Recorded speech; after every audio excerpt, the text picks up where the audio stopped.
네, 여러분 반갑습니다. 기업과 사회의 4주차 강의 이어가도록 하겠습니다.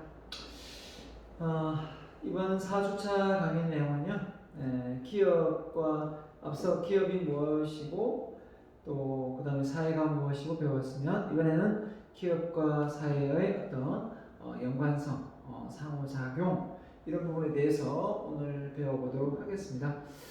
자, 앞서 기업은 사회 시스템 안에 속해 있는 단위, 경제 단위 시스템에 속한다고 했습니다. 하위 시스템에 속하죠.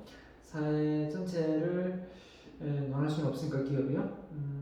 그렇기 때문에 기업은 어떻게 보면 사회에 직접적인 영향을 주기도 하지만 사회에서 영향을 받아서 기업이 운영되기도 합니다.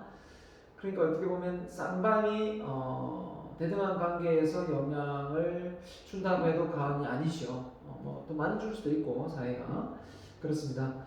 그 기업이 가지고 있는 어떤 영향력은 예전에 비해서 엄청나게 많이 커졌습니다.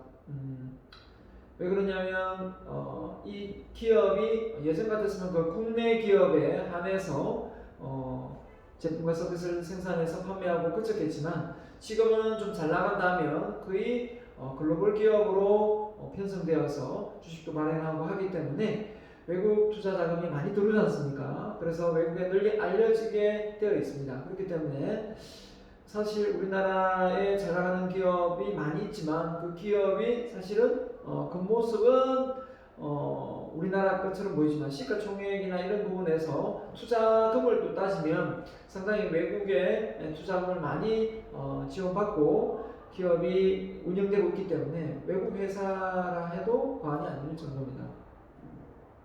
우리나라 쿠팡도 그죠? 미국에 상장을 했지만 지분을 한 36%인가요?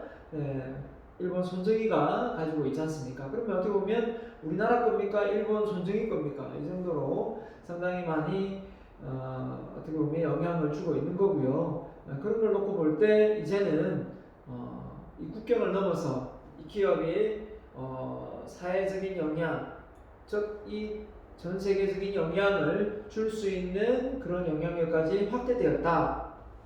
자, 이렇게 놓고 보면 그냥 내가 그런 것까지 알아야 돼 라고 생각할지 모르겠지만, 여러분을 너무 과소평가하지 마시길 바랍니다.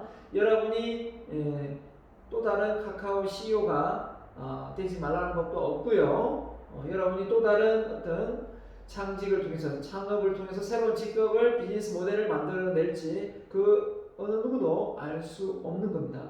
그렇기 때문에 여러분이 지금 이 수업을 들으면서 제대로 배워놓으면 과연 그죠? 나중에 내가 그런 어떤 역할에 놓여 있을 때, 그런 위치에 있을 때 기업을 잘 운영하지 않겠습니까? 사람 앞일은 잘 모르잖아요. 그죠?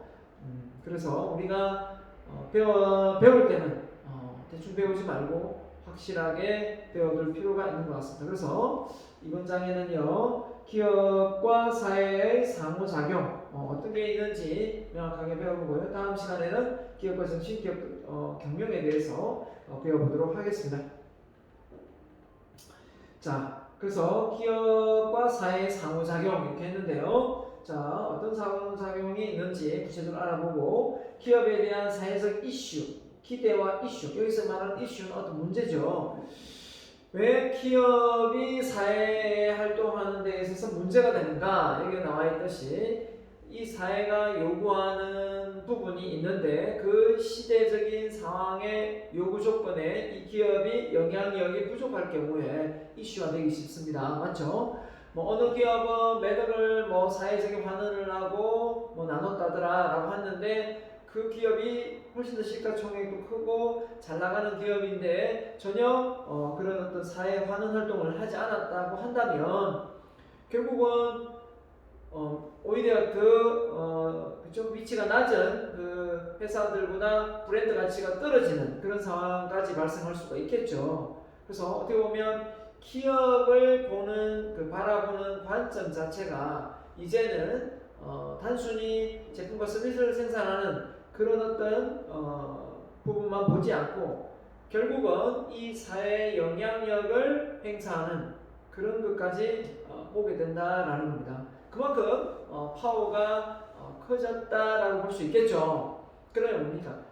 힘이 커졌다라는 건 뭡니까? 주변에 입댈 사람이 많다 이거죠. 주변에 입댈 사람이 많다. 그러면 처신을 잘해야 된다 이 얘기죠. 여러분이 결혼을 해서 아이를 낳고 하다 보면 부모가 되고 결혼 아예 안 하면 더 여러분 책임이 적잖아요. 맞죠? 그런 책임의 문제가 많아지면 많아질수록 주변에서 기대하는 게 많기 때문에 보여줄 것도 많고, 역시 기업도 마찬가지입니다. 기업이 글로벌화되고 커지면 커질수록 요구 조건도 많고 그에 대한 기대가 있는데 그 기대에 못 미칠 경우에 사회적인 이슈가 되어서 기업을 통해 어떤 법적인 어떤 제재도 가하게 되고요. 어떤 요구 조건을 피력하겠죠. 자, 기업의 사회적 권력과 정당성. 그래서 이 기업은 어떻게 보면 이 사회적인 권력과 이걸 하고 있지만 정당성입니까? 네, 정의롭고 정말 누구한테든 법률적으로, 도덕적으로, 윤리적으로 어긋남이 없는 어떤 그런 권한을 유지할 수 있어야 되겠죠. 그게 이제 대표적인 게 그 기업을 둘러싸고 있는 많은 이해관계자들, 맞죠? 그 많은 이해관계자들과의 관계를 보면 이 정당하게 공정성 있게 또 이렇게 하느냐 이걸 알 수가 있어요. 결국은 그 모든 것들이 다 결합되어서 조직 문화가 만들어지고 그 조직 문화 속에서 어떻게 보면 그 기업의 브랜드 가치가 저는 나온다고 봐요. 네, 한번 보겠습니다. 아무튼 자, 그래서 우리가 이걸 놓고 보면 기업과 사회의 상호작용이다, 상관관계다. 한마디로 어떻게 보면 이 기업이 어떻게 보면 이 사회에 벗어날 수 없는 존재죠. 영향을 안 주고 싶어도 줄 수밖에 없고 영향을 받을 수밖에 없는 상황에 놓여 있잖아요. 그래서 양자 간에 미치는 상호작용, 인터랙션을 했는데요. 관점을 의미, 영향력의 방향 정도에 따라 상호작용 관계가 달라진다. 사회가 더 큰 영향력을 줄 수도 있고 기업이 사회에 또 큰 이슈 영향력을 줄 수도 있기 때문에 이 영향력의 정도를 가늠할 수는 없지만 한쪽 방향이 일방적이다. 사회가 영향을 많이 준다. 기업에 아니다. 기업이 사회에 영향을 준다. 이렇게 한 방향으로 생각할 수도 있습니다. 그죠? 그래서 일방적인 관계의 경우 사회가 압력을 행사해 기업을 강제 어떻게 퇴출시키기도 하고 뭔가 벌을 주기도 하고 이렇게 되겠죠. 하지만 기업의 권력이 남용될 때 사회에 악영향을 또 주기도 합니다. 정경유착을 통해서 기업이 정부와 또 정치적인 개입을 통해서 영향력을 행사해서 또 사회적인 문제가 되는 경우도 많거든요. 이런 부분이 어떻게 보면 결국은 기업을 운영해야 되는데 기업이 정치와 어떤 정부의 정책까지 영향을 주는 그런 상황까지 놓이게 되는 게 많습니다.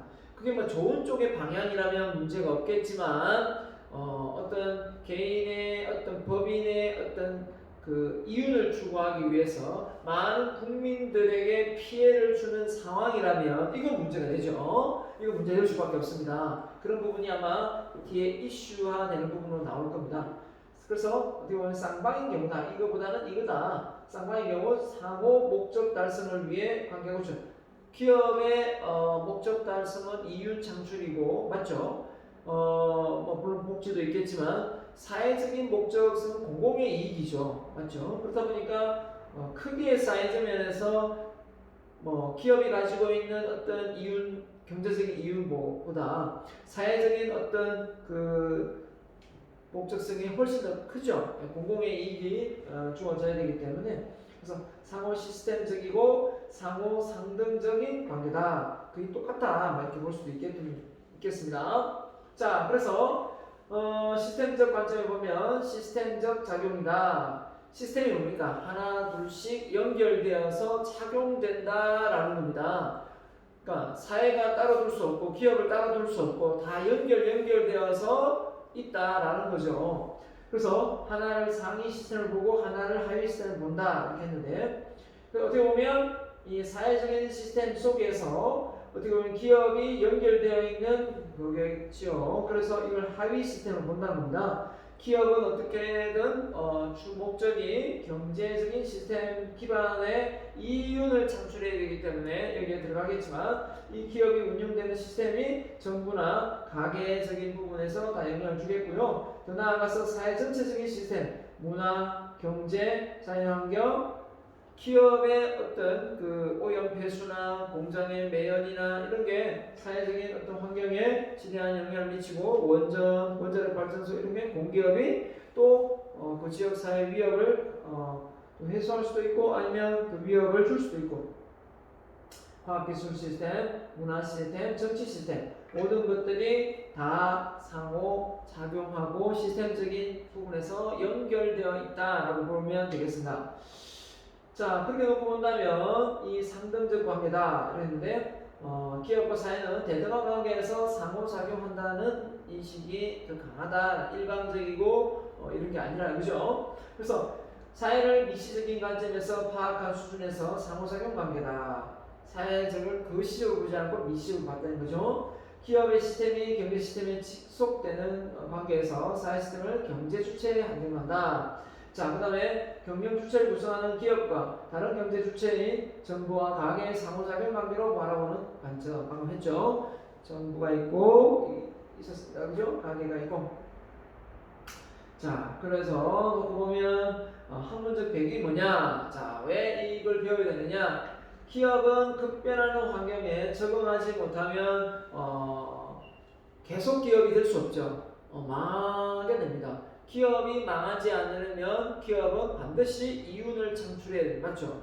그 이윤이 창출되지 않으면 기업은 적절히 망하게 돼요. 맞죠? 자, 그래서 이 치열한 지구촌 경제 전쟁에서 경쟁의 우위를, 그렇죠? 경쟁의 우위를 위해 환경에 적응하는 노력을 끊임없이 해야 됩니다. 맞죠? 그래서 급박한 경영 환경 속에서 사회적 요구를 충족시키지 못하는 기업은 계속 퇴출되고 소비자의 고객의 버림을 받을 것이다. 이걸 잘 알고 있습니다. 그래서 경쟁 속에서 우위를 점하는 제품이 똑같은 휴대폰이 나와도 어떻습니까? 그 휴대폰이 잘 안 팔리죠.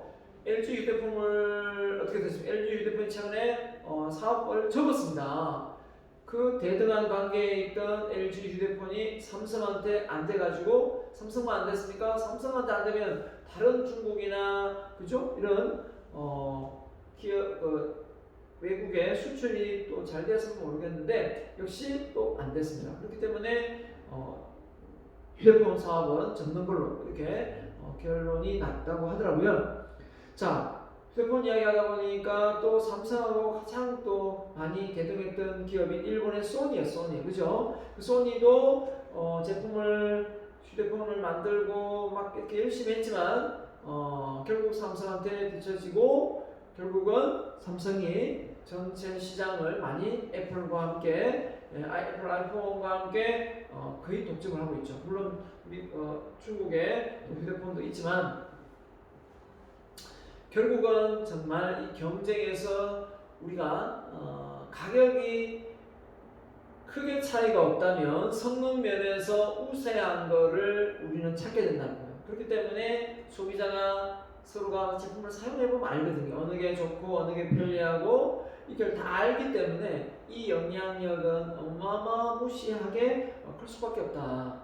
만약에 인터넷이 휴대폰에서 작동이 되지 않았더라면 그냥 휴대폰을 쓰면서 이 기능이나 이런 부분에서 서로 공유하는 부분이 아주 적었겠지만 제품에 대해서는 뭐든 마찬가지죠. 근데 이제 워낙 SNS의 발달로 어떤 게 좋고 어떤 게 나쁘다는 게 서로가 이 정보를 찾고 공유하기가 쉽다 보니까 금방 어떤 게 좋고 어떤 게 나쁜지를 알게 되는 겁니다. 휴대폰을 떠나서 어떤 제품이든. 그래서 잘 팔리는 거는 어마무시하게 잘 팔리고 그 밑에 2, 3위가 어떻게 보면 나눠 먹는 게 아니라 1위가 먹고 찌꺼기 80%를 먹고 2, 3등은 20%를 가지고 쪼개 먹는 그런 상황이 발생되는 거죠. 예전으로 치면 1위가 한 50% 먹고 40% 먹고 그러면 나머지가 먹는다고 보면 시장을 장악한다고 보면 지금 완전히 거꾸로 된 거죠. 1위는 어떻게 보면 거의 시장을 장악한다고 보면 돼요. 그만큼 소비자가 힘이 또 강해지고 정보력이 강하다 보니까 1등주의, 1등만 좋아하는 그런 사회가 되어가고 있는 것도 사실입니다. 그렇기 때문에 그냥 대충 뭔가 버티면 되겠지라고 생각하기엔 큰 오산이고요. N은 N대로 쓰고 투자비가 얼마나 들어갑니까? N은 N대로 쓰고 나중에 그 원금도 투자비도 못 건지는 그런 회사, 또 반도체 회사, 그런 제품 회사 많습니다. 그죠? 많이 들어봤던 모토로라 이런 회사 있었지 않습니까? 벌써? 네, 없습니다. 그죠?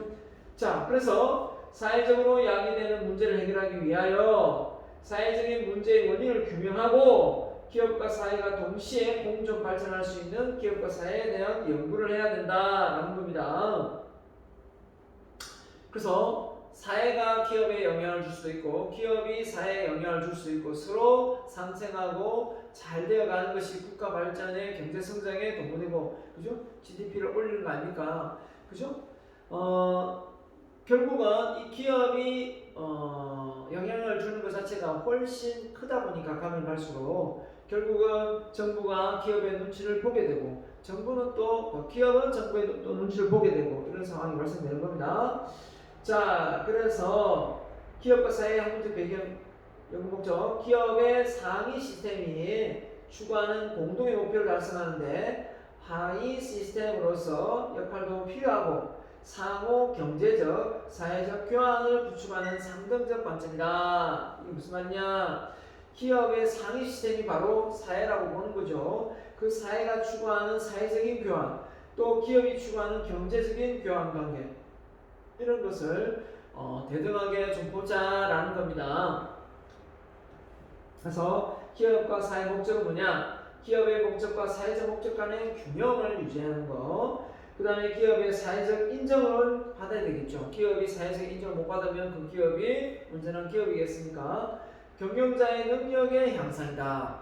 결국은 그 기업이 이 사회에서 인정받고 그 기대에 부응할 수 있는 그런 기업으로 탈바꿈하기 위해서는 제일 중요한 건 경영자의 어떤 역량이라고 보거든요.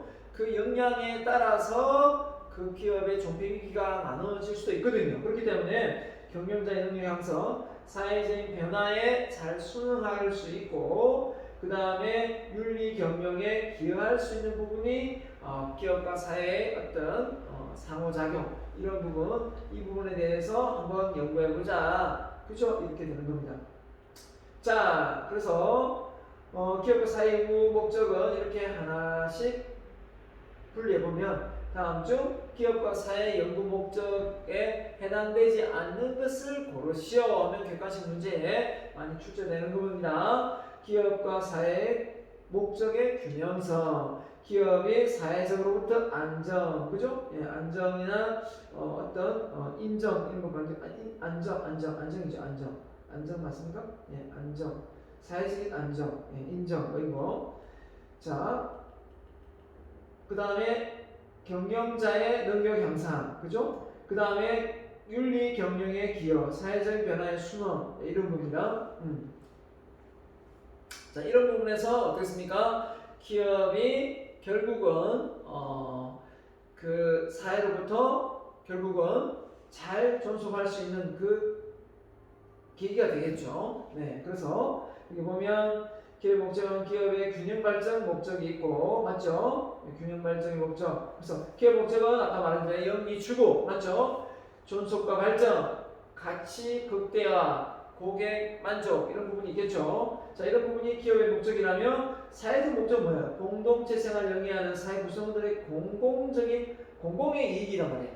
그래서 기업이 이윤을 추구한다고 공공의 이익을 거스른다면 공공의 이익의 불이익을 초래한다면 뭐 공해를 일으키거나 뭐 배수를 벌이거나 그죠? 또 뭡니까?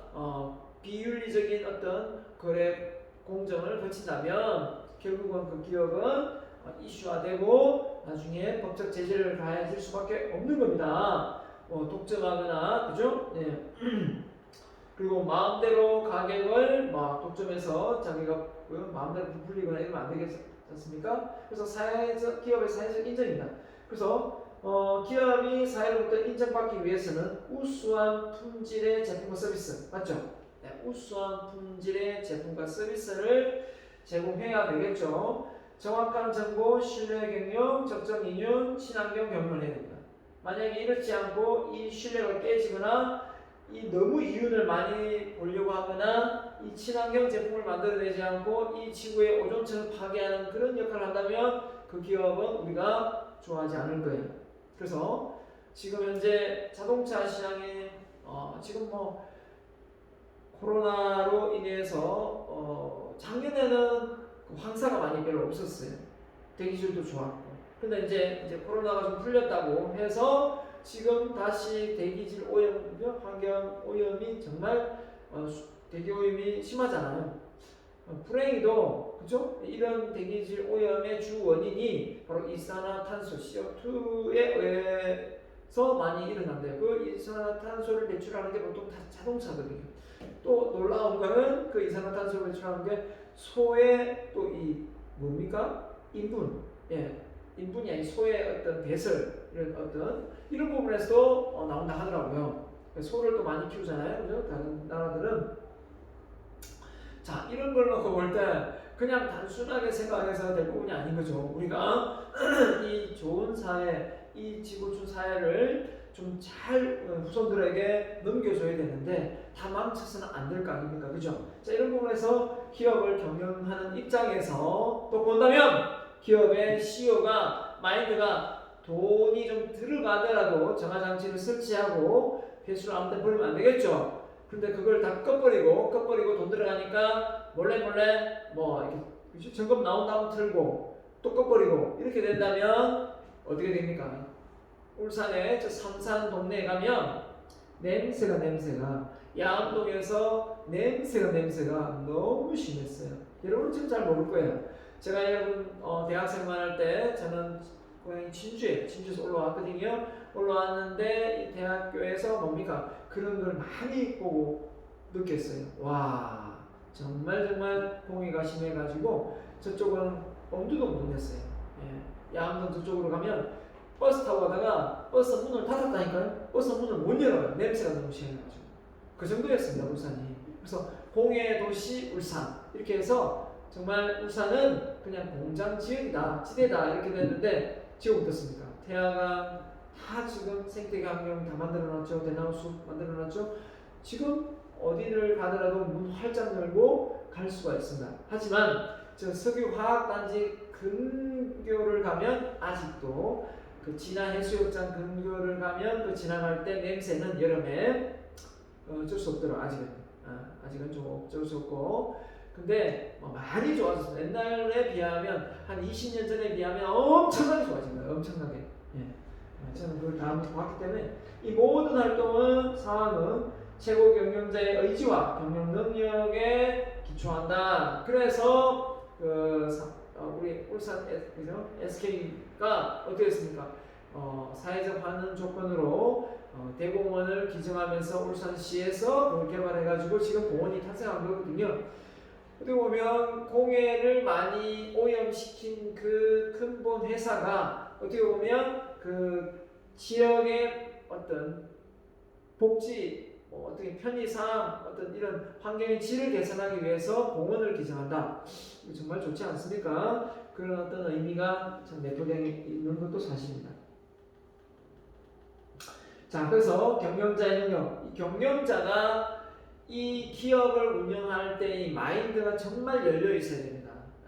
이게 정말 공공의 이익을 생각하지 않고 이 사리사욕만 가져간다면, 기업의 어떤 가치만 생각하고 이윤을 생각한다면 많은 이해관계자들과의 트러블이 일어나서 어떻습니까? 결국은 고소하고 난리 나겠죠. 그래서 경영자는 기업의 존속과 발전하도록 이해관계자들에게 다양한 요구를 수용해야 된다. 이 수용을 못하면 신뢰가 깨지게 되는 겁니다. 그래서 우리나라 지금 어제 뉴스인가요? 그 프랜차이즈 한 업종이 그 계약서대로 된 게 별로 없다. 많은 사람들이 프랜차이즈 그 본점이 가맹점하고의 계약서 사항에 위배되는 사항이 많다라는 걸 제가 어제 뉴스에 들었습니다. 그렇게 해가지고는 그 프랜차이즈가 오래 가지 못합니다. 절대로. 그렇기 때문에 이 프랜차이즈업을 하는 이 가맹점에게 본점은 어떻게 됩니까? 초심을 잃지 않고 너무 욕심을 내다가는 같이 다 망해요. 같이 다 망합니다. 그렇기 때문에 처음에 세웠던 룰대로 하고 그게 만약에 좀 안 맞다면 다 합쳐서 힘을 모아서 어떻게 해결을 해야지 일방적인 어떤 통보식의 그런 어떤 정책들을 가맹점에다가 가맹본부가 이렇게 시행을 한다면 상당히 프랜차이즈를 하기가 업종이 운영하기 어렵죠. 아마 대부분이 수익적인 측면하고 아마 재료비 공급 이런 측면에서 많이 인테리어 이런 측면에서 많이 변동이 있을 것 같아요. 물가 상승률하고. 자, 그래서 이런 점이 어떻게 보면 우리가 앞으로 개선해야 될 이런 상황이 아닌가라고 생각합니다. 그래서 핵심 포지션 트라이앵글, 그죠? 그래서 조직이 목표로 하는 고객에게 부여된 직무에 따라 구성된 조직 이런 게 통과하는 경영자 자신. 결국은 이 경영자는 고객을 잘 관리하고 자신의 직무에 대해서 정확하게 알고 그 직무에 따라서 조직 시스템을 잘 구축해서 결국은 소비자가 서비스가 잘 제공될 수 있도록 하는 게 중요하겠죠. 그게 안 된다면 어떻게 되겠습니까? 결국은 이 기업의 CEO는 그런 자질이 오신다는 거죠. 자, 그래서 지금 서울시장 그죠 단일화를 한다고 지금 난리지 않습니까? 박영선도 그렇고 또 뭡니까? 안철수도 그렇고 지금 막 난리인데 결국은 이런 모든 것이 자기가 시장에 당선되기 위한 어떤 극의 포커스를 두는 것이 아니라 진정하게 그죠? 진정성 있게 서울시가 발전을 도모하는 데 포커스를 맞춰줘야 되겠죠. 그죠? 그렇지 않으면 이런 많은 분들이 피해를 볼 수밖에 없는 상황이 됩니다. 기업도 마찬가지입니다. 그죠? 자, 그래서 기업과 사회 연구 목적은 사회에 대한 변화에 대한 대응이다. 그래서 기업이 사회에 대한 연구가 없다면 개방제하에 기업 활동이 좁혀질 수밖에 없을 것이고 다운 사회 아닙니까? 개개인의 어떤 요구 조건이 다양하게 적용되는 마당에 이 자본주의 국가를 넘어 다원주의 사회에서 이 목소리가 상당히 많습니다. 이런 전략에 대한 의사결정을 잘 내리기 위해서는 이 사회적인 변화적인 이슈에 민감하게 반응할 필요가 있습니다. 그래서 민주적인 경영 문화 조성하고 또 기술 혁신을 통한 환경 변화에 빠르게 대처하게 되고 그 다음에 질적으로 우수한 안전하고 유용한 제품을 공급하기 위해서 결국은 사회적인 이 변화에 이 기업의 입장에서 적응해서 나아갈 수밖에 없다. 사회를 등을 등지고 고객에게 불친절하거나 그죠? 고객 만족을 이행하지 못한다면 결국은 기업은 계속 기업이 될 수가 없는 거죠. 자, 그래서 기업과 사회의 내부 전략 변화에 대응하기 위해서 어떻게 해야 되느냐? 기업이 내부적인 상황도 중요하지만 외부적인 상황의 변화에 잘 대응할 필요가 있다. 이렇게 보는데 이때 쓰는 우리 분석 툴이 수학 분석입니다. 수학 분석. 그래서 기업의 사회적 환경의 내부적인 강점, 약점은 무엇인지 파악을 한 다음에 그 다음에 기업의 외부의 어떤 opportunity, 이 기회죠. 스트레이트하고 이 위협을 분석한 다음에 이걸 경쟁 기업보다 잘 대처할 수 있어야 사회에서 살아남을 수 있겠죠. 그래서 이걸 잘하기 위해서는 일단 강점이 무엇이고 약점이 무엇인지 이 회사의 기회 요인이 무엇이고 위협 요인이 무엇인지를 일단 적어봐야 됩니다. 그래서 이걸 각각을 다 적어보면 적고 나서 그것으로 조합을 해보는 거죠. 어떻게 할 건지. 이게 참 중요합니다. 보세요. 예를 들면 현대자동차가 있다고. 현대자동차가 기회 요인이 뭡니까? 외부 환경적으로 기회 요인이 뭐다? 지금 배터리 시장을 통해서 순수 전기 자동차를 만들어낼 기술을 가지고 있습니다. 그래서 지금 현재 기회 요인이죠. 그렇기 때문에 이 장점이 또 우리 국내에 이 배터리 회사들이 많이 있습니다. 그죠? 그 세계적인 1, 2위를 다투고 있는 LG도 있고, 그죠? 이렇기 때문에 이게 협작을 해서 뭡니까? 자동차 배터리를 어떻게 해요? 배터리가 아니고 이 전기 자동차로 차가 갈 수 있도록 하는 거죠. 이 배터리 힘으로. 그렇게 되면 전기 자동차를 만들 수 있는 기회가 되는 거죠. 그래서 또 외부적인 상황도 테슬라가 전기 자동차에 먼저 뛰어들긴 했지만 가격적인 면에서 경쟁력과 이 디자인적인 면에서의 경쟁력을 갖춘다면 충분히 생산이 있고, 한번 충전의 시간을 줄이고 충전 시간은 줄이는데 거리는 늘어나는 이런 상황이 발생된다면 충분히 기회 요인을 살 수 있습니다. 그래서 회사가 가지고 있는 강점이 무엇인지를 파악하고 그 강점을 살려서 결국은 전 세계 시장을 공략해서 전기 자동차 시장의 어떤 변화를 빨리 가져가겠다 이렇게 했는데요. 근데 참 의문이 가는 게 하나 있어요. 왜 현대자동차가 뒤늦게도 전기자동차를 하느냐. 처음에 수소자동차 만들고 할 때 수소보다는 이게 이제 공정기술도 힘들고 그랬지 않습니까? 그래서 수소보다는 이 전기자동차 시장이 훨씬 더 앞서가는데 왜 수소에 더 그렇게 공을 들였느냐. 많은 사람들이 의문을 가졌었어요. 전기 다음에 하이브리드 다음에 내연기관에서 내연하고 전기를 같이 쓰는 하이브리드 다음에 전기 다음에 수소 이렇게 될 것 같은데 갑자기 전기 자동차를 하긴 하고 있었지만 되게 이슈화 시키지 않고 그걸 큰 틀로 보지 않고 갑자기 수소를 하더라고요. 수소를 하더니 이제 다시 또 전기 자동차에 올인하는 느낌이 좀 들어요.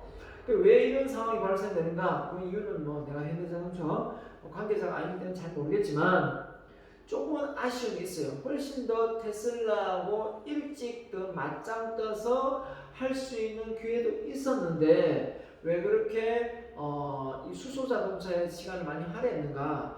수소 자동차를 통해서 이 지구의 어떤 환경 변화에 친환경적인 부분이 강화되어서 정부가 지원을 많이 해주니까 했는지는 모르겠지만 아직 수소 자동차의 어떤 인프라보다 전기 자동차의 인프라가 지금 더 많이 갖춰진 상황 아닙니까? 그렇기 때문에 지금 많이 보편적으로 보급이 못 되고 있는 거거든요. 세계를 봐도. 자, 그래서 일단 그런 부분에서 저는 사실 좀 의문이 간다라는 생각이 좀 듭니다. 자, 위협적인 요인이 뭘까? 그러면 환경적인 위협적인 테슬라가 지금 이미 전기자동차 시장 뛰어들어서 잘 팔고 있다. 그래서 가격에서 경쟁력을 보이려면 결국은 뭔가 강점을 살려서 뭔가를 테슬라를 이겨야 되는데 디자인적인 면에서 이기든지, 맞죠? 아니면 한번 충전하는데 아까 했지만 충전 시간을 줄인다든지 충전을 많이 오래해서 많이 킬로수를 타게 한다든지 이게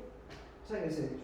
그래서 위협을 이겨낼 수 있는 장점을 살려서 이겨내야 될 것 같고, 그 다음에 또 약점이 현대자동차 있겠죠. 약점이 있는데 그 약점을 기회를 잘 살려가지고 약점은 위협을 외부의 기회이지만 전기자동차를 팔 수 있는 저렴한 기회인데 지금 내부적으로 그런 기술이 없어요. 그럴 때는 빨리 다른 회사와의 인수합병을 통해서 아니면 계약을 체결해서 기술 특허를 취득하든 아무튼 협약을 해서 보완을 해야 됩니다.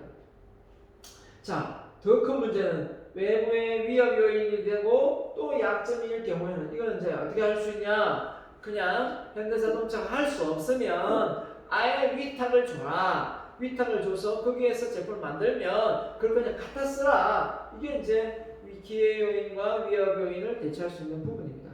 사람도 마찬가지죠. 사람도 마찬가지입니다. 내가 모든 것을 다 잘할 수 없고 내가 가지고 있는 장점이 외부 환경의 기회를 만났을 때 그때 이게 빵 터트려지는 거 아닙니까? 이슈가 되는 거 아닙니까? 아무리 잘해도 외부 환경이 뒷받침되지 않으면 그게 또 이슈가 되지 않습니다. 그죠? 예.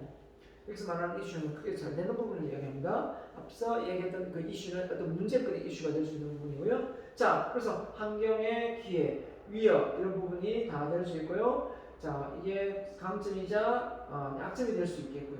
자, 이런 부분을 우리가 잘 활용해서 여러분이 한번 작성을 해보는데, 자, 이것도 이제 여러분이 한번 해봐야 되는데요. 여러분이 만약에 지금 어떤 한 회사를 설정해서 해보면 제일 좋겠죠. 어느 회사를 설정해가지고 이 회사가 가지고 있는 강점은 무엇이고 약점은 무엇인데, 이 회사가 외부 환경으로 기회 요인은 무엇이고 위협 요인은 무엇인데, 이 기회와 강점을 살려서 어떻게 하면 되겠고, 이 기회를 잘 살리기 위해서는 약점을 어떻게 보완하면 되겠고, 이 위협 요소에 대처하기 위해서 강점을 어떻게 살리면 되겠고, 이 약점과 위협을 잘 이겨낼 수 있는 외부의 도움은 어떻게 받으면 되겠다, 이런 거거든요. 자, 이렇게 작성해도 되고, 한 기업을 설정해서, 맞죠? 만약에 이게 재미없다면은 본인이 나중에 어느 회사에 취업을 한다 가정하는 거예요. 내가 취업을 한다 가정하고, 나는 어느 뭐 기업에 취업을 하는데 내가 가지고 있는 장점이 영어도 잘하고 뭐 학업 성적도 좋고 학과 성적도 장학금도 받고 뭐 이랬습니다. 근데 약점이 뭐냐면 이 좀 이렇게 낯가림도 심하고 성격이 좀 소심합니다. 이런 부분이 있다고 가정해볼게요. 그 기회 요인이 뭐냐면 학업 우수자를 또 우대하고 영어 잘하는 사람을 우대하고 이런 경우입니다. 자, 그런 어떤 기회 요인이 있어요. 그럼 나의 장점은 너무 맞아요. 그럼 여기에 회사에 들어가서 면접을 보면 합격할 확률이 높겠죠. 근데 위협 요인이 뭡니까? 지방대학이라고 울산대학교의 수준 자체를 낮게 보내요. 아하, 이런 된장. 그죠? 그래서 어떻게 되겠습니까? 그러면 난 지방대학을 넘어서는 뭔가 스펙이 하나 필요하겠다. 그게 뭐가 있을까? 아, 나는 책을 한 권 써버리자. 책을. 그죠? 그래서 나의 강점은 책을 한 권 내가지고 위험 요인을 대처할 수도 있는 부분이 되겠습니다. 알겠죠? 그죠? 네. 이런 부분이 될 수도 있겠고. 아니면 나의 강점 중에 있는 걸 또 대체할 수도 있겠죠. 나는 경험이 많다. 나는 이 회사의 다른 직원에 비해서 경력이 있다. 그럼 또 그 강점이 위협 요인을 또 대체할 수도 있겠고, 이렇게 되는 겁니다. 자기가 어느 회사에 취업을 한다고 가정했을 때 만들어봐도 되고, 어느 회사를 가지고 외부 환경과 내부 환경을 분석해봐도 됩니다. 맞죠?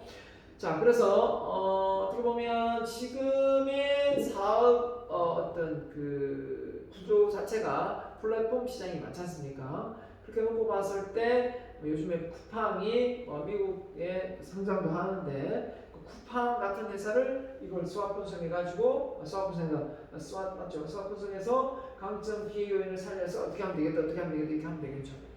그래서 기업을 해도 되고 본인의 사업에 취업을 하는 가정하에 이걸 분석해야 됩니다. 그래서 일단 그 기업이 하나 정해지면 그 기업의 기회 요인과 위협 요인, 그 처해 있는 환경 외부적인 거, 그 기업이 가지고 있는 강점이 약점이 뭔지를 알아야 이걸 작성할 수 있겠죠. 마찬가지입니다. 본인도 취업을 한다고 가정했을 때 본인이 어떤 강점이 있고 어떤 약점이 있는지, 본인이 취업하는 그 회사의 어떤 환경적인 점에서 기회 요인과 위협 요인이 무엇인지, 이런 부분을 정확하게 알고 있어야 이걸 전략을 세울 수가 있는 겁니다. 적을 알기 전에 나를 알고 적을 알아야 백전백승입니다. 적은 알겠는데 나를 모르겠다. 또 나는 아는데 적을 모르겠다. 이러면 안 되겠죠. 네. 그래서 여러분이 작성을 해서 한번 올려주면 좋겠습니다. 네, 따로 방을 하나 만들어 놓을게요. 그럼 여러분이 그거를 하나 작성해서 올려주면 되겠습니다. 뭐 이런 것 자체가 하나의 어떤 과제물로 해서 나중에 뭐 혹시라도 이제 점수를 줄 수 있으면 이런 걸 보고 내가 점수를 줄 겁니다. 추가 점수 주고, 이런 부분이 이제 추가 점수 나가는 부분이니까 잘 해서 올려주세요. 그 다음에 윤리 경영에 기여한다. 자, 기업과 사회가 어떻게 보면 이 연구 목적을 통해 윤리 경영에 기여한다. 자, 어떻습니까? 정보통신 기술의 발달로 ICT 기술 아닙니까? 자, 그러면 이 기술의 발달로 조직의 경영이 개방화되어서 투명하고 신뢰받는 경영도 도덕성이 매우 중요하다. 옛날로 치면 기업이 어떻게 됐다는 걸 외부에 알려지기가 상당히 어려움이 많았어요. 근데 지금은 이 고객인 이 소비자라 해야 되나? 내부 고객이 이 직원들이 회사에 일어나는 일들을 SNS에 다 올립니다. 그러다 보니까 그걸 공유하고 그 공유하면서 회사가 어떻게 운영되고 돌아가는지를 다 알 수가 있어요. 그렇기 때문에 이것을 어떻게 윤리적으로 도덕적으로 어긋남이 어떤 CEO가 간부가 저지른다면 그 소문이 일파만파 급하게 쫙 번지게 된다는 겁니다. 자, 그런 시대에 우리가 살고 있는 거죠. 그런데 윤리 경영을 하지 않는다. 그 기업이 오래 갈 수 있겠습니까? 자, 그래서 윤리 경영을 하지 않으면 소비자, 이해관계자 즉각적으로 반응하여 사회 이슈화되어서 문제를 해결해야 되는 그런 상황에 놓이게 된다. 기업의 목적과 사회적 목적 간의 균형, 사회로부터 인정받는 경영자의 능력 향상, 사회적인 요구에 대한 순응, 이런 부분이 결국은 어떻습니까? 기업이 사회와 잘 조화롭게 존속할 수 있는, 기업이 사회에 잘 편중되어서 살아남을 수 있는 그런 상황이 되지 않겠습니까? 자, 그래서 기업에 대한 사회적 기대. 자, 사회적 기대가 가면 갈수록 작아진다 했습니까? 커진다 했습니까? 높아진다. 사회적 기대가 커진다. 왜 커지냐? 놓고 봤더니 생산 경제 주체가 기업 조직 시스템에 관한 구조. 맞죠? 사회적 기대가 중대한 이슈로 대두된다. 왜? 사회적 요구 조건이 계속 갈수록 높아진다. 사회는 기업이 취해야 할 경영 전략이나 행동 양식 또는 사회가 바라는 요구나 편의성 등의 책임을 원만하게 완수하여 줄 것을 희망한다. 이게 사회적 기대다라는 겁니다. 근데 이 기업이 장사도 사업도 잘 되고 수익도 많이 나는데 기부를 안 하네, 사회적 반응을 안 하네, 뭡니까? 직원들 복지도 똑바로 안 하네, 윤리적으로 문제가 많네. 그러면 또 이제 이슈가 되는 거죠. 결국은 누워서 침뱉기가 되는 겁니다. 그래서 이 사회가 요구하는 것을 나는 그냥 무시 안 한다 하면서 무시할 수가 없습니다. 그 다음부터는 안 불러주죠. 같이 안 놀입니다. 같이 안 놀아줘요. 자, 그래서 기업의 사회적 기대에 대한 관념과 유형. 자, 경제적인 측면에서 기대합니다. 맞죠? 기업의 경제적인 측면에서 기대하죠. 또 법적 제도적인 부분에서 기대를 합니다. 잘 지키겠지. 맞죠? 이윤 창출 잘 해서 기업 유지 잘하겠지. 윤리 경영하겠지. 그 다음에 자발적으로 이 사회 어려운 사람들한테 많이 기부하고 좋은 일 하시겠지. 이런 기대를 품게 된다는 겁니다. 그래서 기업의 사회적인 기대에 부응하지 못하는 기업은 결국 이슈 문제로 거론될 수밖에 없다. 그래서 여러분이 외워둬야 됩니다. 자, 첫 번째 경제적 기대. 기업이 이윤을 많이 내어서 결국은 지역 발전에 도모하고 월급을 많이 받으면 또 그 주민들이 잘 살잖아요. 기대. 법률적으로 문제가 없고 정규 밀착하지 않고 법 제도 조건 내에서 그죠? 일어나고 윤리적으로 그죠? 어긋남이 없고 그 다음에 자율적인 기대, 사회에 환원하고 뭔가 좋은 일을 하는 기업으로 사회는 기대하고 있다라는 겁니다. 자, 그런데 이 기대가 못 미치는 경우도 있죠. 자, 그래서 경제적 기대, 정부의 경제적인 이 기능이 이윤 창출의 목적인데 목적을 실현하는 본연의 임무로 인식된다. 하지만 초기 자본주의에서는 정부의 개입 없이 시장은 되는 부분입니다. 정부가 개입을 많이 해서는 안 되겠죠. 자, 그 다음에 근데 정부 개입이 없다 보니까 이게 어떤 독점을 하거나 이 문제가 발생하는 거죠.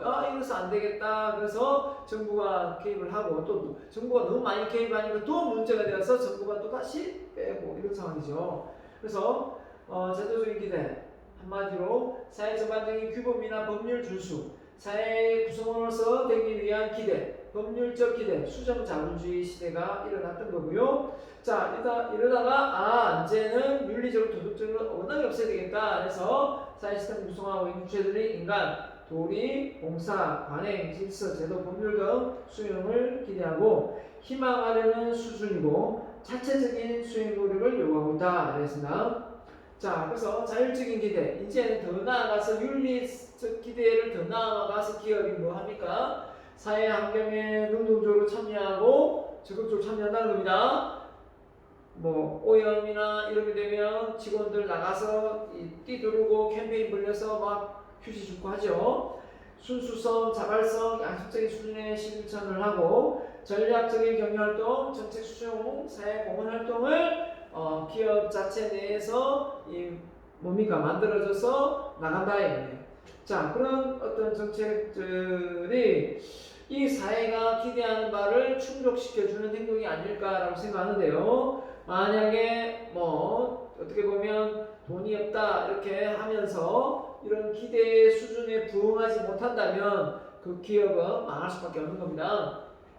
자, 그래서 사회적인 기대에 맞게끔 기업이 처신하는 게 제일 중요하다. 그렇게 높게 보겠습니다. 제일 먼저 경제적인 기대, 법률적인 기대, 또 뭐가 있습니까? 윤리 도덕적인 기대, 자율적인 기대, 그죠? 네.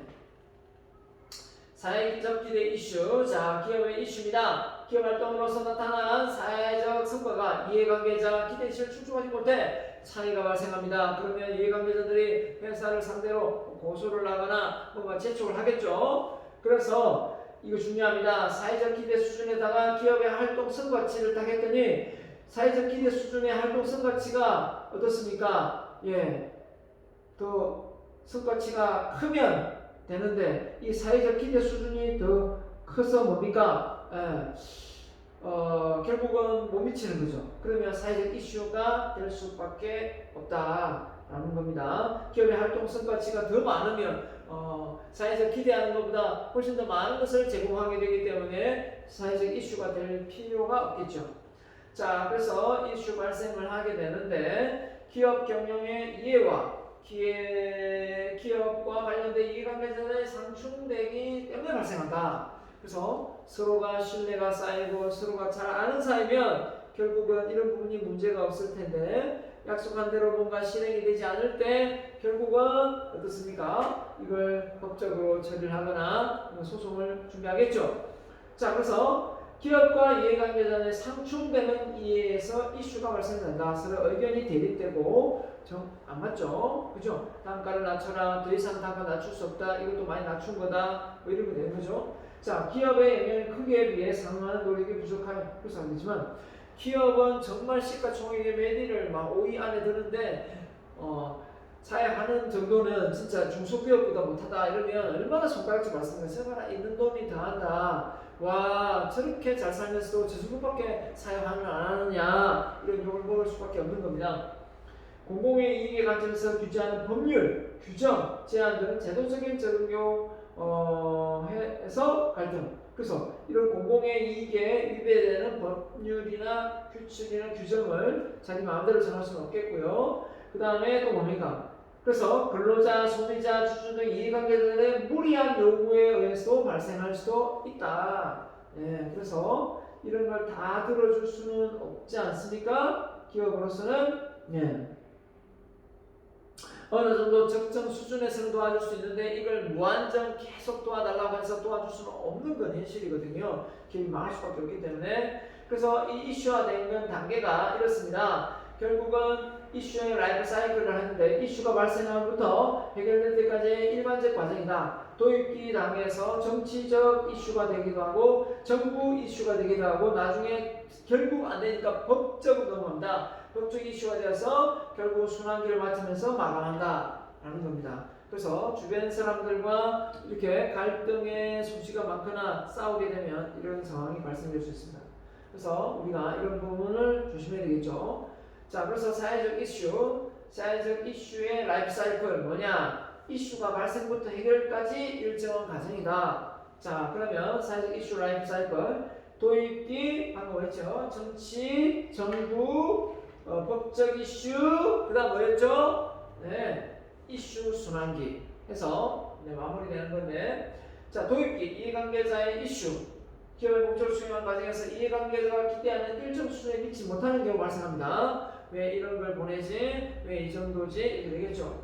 자, 정치적 이슈. 지역적이거나 부분적인 범위를 초월한 공공성의 성격을 강조하는 범사적인 문제로 표출되는 경우.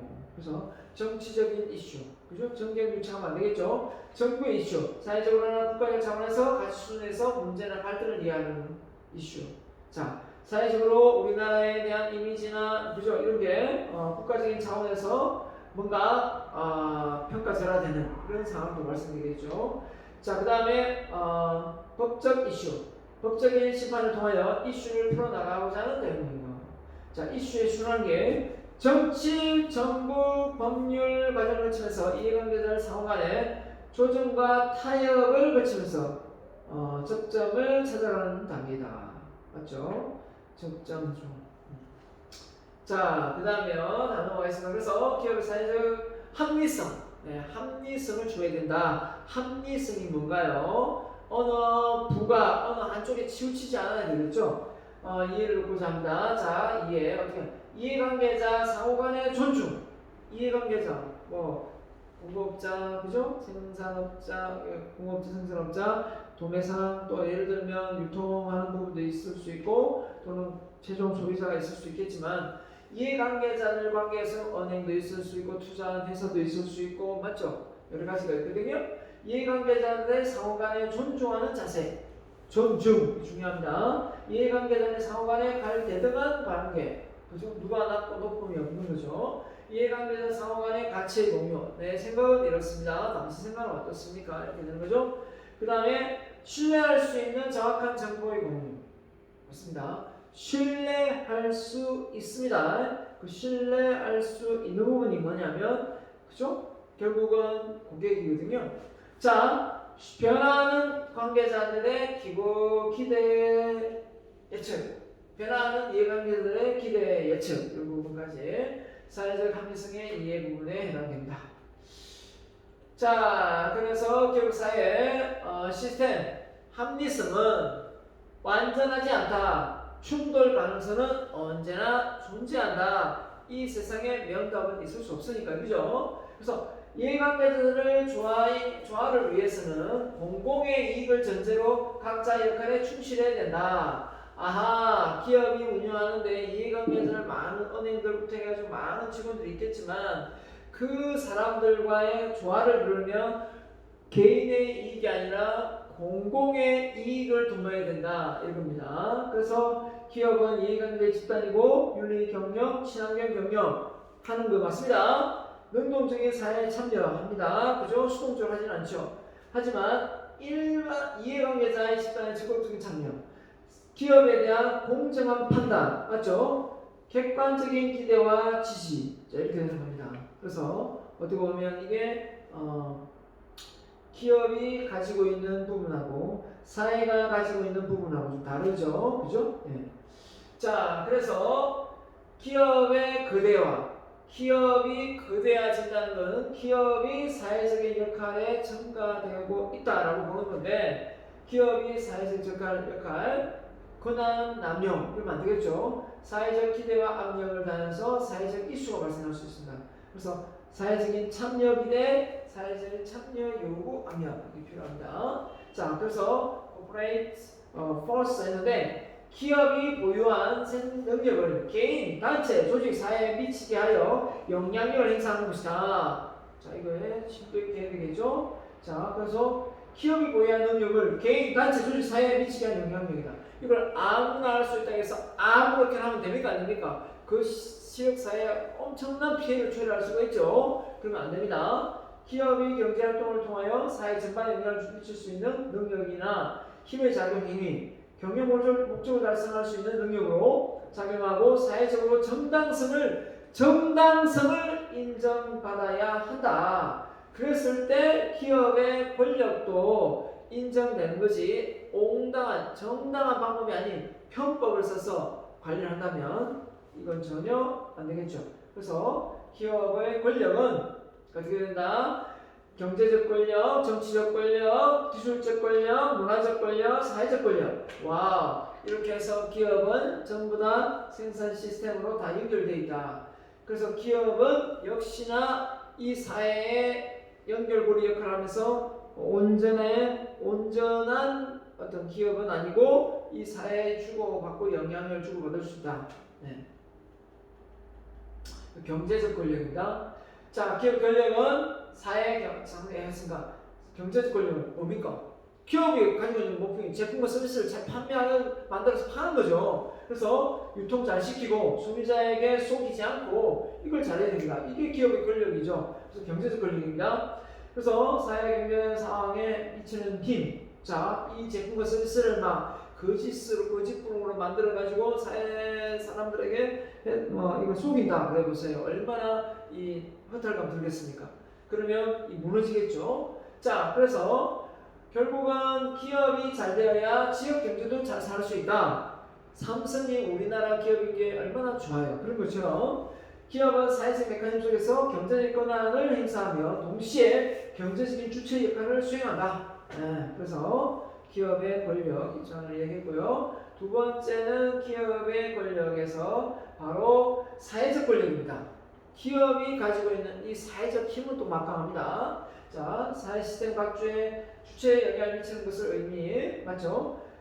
사회적 권력 맞죠? 기업이 생산하는 제품 서비스에 의해 생활 패턴이 변하게 됩니다. 맞죠? 어떻게 되냐? 예를 들면 휴대폰이 보급됨으로 해서 공중전화 부스가 없어지고 맞죠? 또 뭡니까?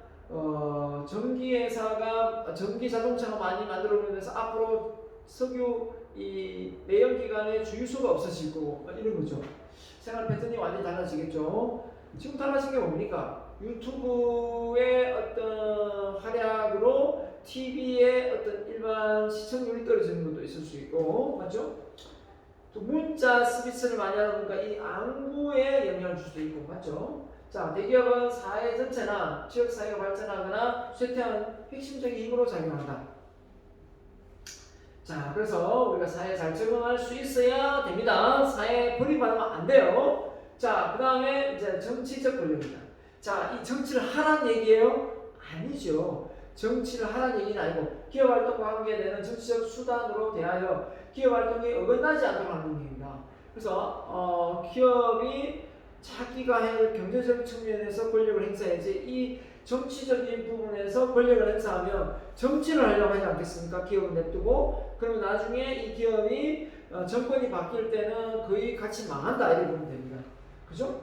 자, 기업이 해당 정부기관에 수립하는 정책 수립, 법률 제정, 관련 규정 등 기업 활동과 관련된 법 제도를 집행하는 데 있어서 기업 입장이 의견이 반영되도록 하는 힘을 발휘한다. 당연하겠죠. 기업이 그만큼 기여를 했는데 정치적인 부분에서 직접 나서지는 못했지만 자, 그 다음에 기술적 부분 과학기술이 끊임없이 혁신하는데 이후에 여기에 발맞춰 하지 못한다면 기업은 결국은 도태될 수 없다. 결국은 그 기술력이 앞서가면서 세계에 큰 소리치고 결국 국내에서도 많은 소비자들에게 큰 소리칠 수 있다라고 보는 겁니다. 기업 활동에서 과학기술이 적용하여 자연산물을 인간 생활에 유용하게 하는데 영향을 미치는 힘이다. 이런 힘을 가지고 있습니다. 그래서 기술개발, 핵심, 융합 적용하여 기업 활동에 적용시키는 능력을 말한다. 융합 그러니까 요즘에 최근에 융합 깻잎하고 절인 무를 같이 넣어가지고 깻잎 한 장, 이걸 같이 넣어가지고 혼합해서 팔더라고요. 그게 융합입니다. 그게 잘 팔려요. 비싸요. 맞죠? 네. 뭐가 많은지 모르겠네요. 기술력은 기업의 생산성 향상, 품질 향상, 고객 만족, 관리 능력 향상, 스피드 경력 다 가능하게 만듭니다. 맞죠? 조금 전에 제가 사장님하고 통화를 했는데 그분도 어떤 일을 하냐면 도배업을 하세요. 그분은 뭘 했냐면 애완견을 키웠던 사람이에요. 헬스장을 운영했던 사람이에요. 그거 다 접어버리고 이제는 인테리어 해요. 도배 장판 이렇게 하는데 중요한 거는 뭡니까? 사무실 없어요. 그냥 차만 하나 트럭 가지고 다 물건 인터넷으로 주문해서 내려서 다 소비자한테 다 공급해요. 대단하지 않습니까? 그런 시대입니다. 그런 시대예요. 자, 기업의 권력, 그 다음에 문화적 권력입니다. 기업의 사회적인 어떤 영향력이 줄 수밖에 없죠. 기업이 가지고 있는 문화가 있기 때문에 기업이 사회적인 정신력, 물질적으로 발전시키며 인간 생활에 편리하게 지도하는데 이를 기업의 문화적 권력이라 한다. 그래서 기업이 가지고 있는 어떤 기업 문화가 이 사회에 영향을 미치겠습니까? 안 미치겠습니까? 많이 미칠 수밖에 없죠. 그래서 지역 사회, 그죠? 사회나 국가, 문화, 예술, 참여, 또 재정적인 지원을 하죠. 후원을 하거나 이런 것도 합니다. 문화, 예술, 오락 이런 데 영향을 주기도 합니다. 자, 그래서 전화기 발명, 자동차, 인터넷 상용화, 생활의 스피드를 가져왔다. 이런 부분도 있고요. 그 다음에 또 뭐가 있습니까? 바로 끝났네요. 자, 기업의 정당성입니다. 기업의 정당성이 뭐냐? 자, 기업은 이 사회에서 버림받으면 안 되죠. 뭔가 올바른 어떤 기본 베이스하에 제품과 서비스를 생산해서 가치를 제공해서 뭔가 소비자한테 이윤을 창출해야 될 거 아닙니까? 기업의 사회적 정당성, 사회로부터 인정받을 수 있어야 된다. 제품을 써왔더니 정말 이 금만 화려하고 내구성은 떨어지면 안 되지 않습니까? 그죠? 경제적 책임, 비경제적 책임까지 제대로 수행한다. 그냥 단순히 경제적인 측면뿐 아니라 비경제적인 측면까지도 이제는 고려를 해야 된다. 그죠? 예, 뭐 시스템 에러, 운영적 에러가 일어나면 안 되겠죠. 자, 그래서 뭐가 있느냐? 경영 활동의 덕목에서 보세요. 기업 경영의 정당성 5가지 요소가 있습니다. 뭐냐면 바로 경영 성과 이런 것도 일어나야 되겠죠. 이게 성과가 또 이상하게 또 다른 기업에 피해를 주면서 하면 안 되겠죠. 이해관계자들한테 피해를 주면 안 되겠고, 또 품질 면에서 잘못되면 안 되겠고, 기술 혁신 부분에서 앞서가야 될 것 같고, 또 사회적인 어떤 책임적인 부분에서 친환경 제품이나 어떤 사회적 기여나 이런 것도 해야 되겠죠. 이런 부분이 다 만약에 이슈화 된다면 기업은 온전히 사회에서 퇴출될 수밖에 없죠. 정당성을 보장받을 수 없을 겁니다. 결국은 이 기업은 사회에서 존속할 수가 없는 거죠. 네. 그래서 지금까지 기업이 사회에 미치는 영향, 또 사회가 기업에 미치는 영향도 있을 뒤에 나오겠죠. 기업이 사회에 미치는 영향, 결국은 경제적인 기대, 법률적인 기대, 윤리적인 기대, 자율적인 기대, 사회화는 이렇게 되겠죠. 공헌이나 이렇게 가야 된다라고 볼 수 있겠습니다. 자, 이번 4주차 강의는 여기까지 하도록 하겠습니다. 지금까지 강의 시청해 주신다고 고생 많았습니다. 마치겠습니다. 감사합니다.